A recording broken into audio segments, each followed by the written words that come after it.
marginal artery or vein. And then, ang sa outer layer is ang pericardium. Ang epicardium. And then, ito ang layer ang layer is ang myocardium. And sa pinakasulod is ang endocardium. Tapos, ito is ang tricuspid valve. Tapos, dito sa kabila is ang Bicuspid or mitral. Tapos, ay nakalimutan natin ito dito. Okay. Ay, tapos na ito na Oo, ang yan. mitral, dito papunta. Ito is ang aortic pulmonary, aortic semicircular valve. Sa kabila is Semilunar? pulmonary semicircular. Semicircular, semilunar. Semilunar yan. Semilunar valve. So, ito, pulmonary yun, aortic. Aortic dito kasi nakakonect siya sa aorta. Tapos dito, pulmonary. Semilunar kasi sa pulmonary siya papunta.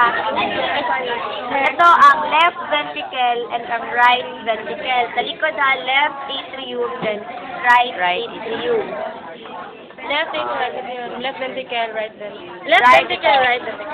Wait lang. Ano sa ganinin na vein? Apex purgatory. Wait lang. Ano to na vein? Anterior interventricular Artery or vein. Kini. marginal vein.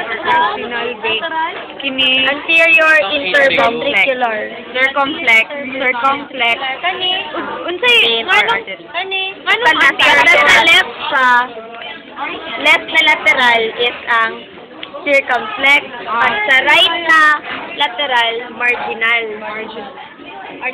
Tapos sa ilalong, tapos Posterior, interventricular. Okay, lateral man na siya. Sa miling ay circumflex. Interventricular.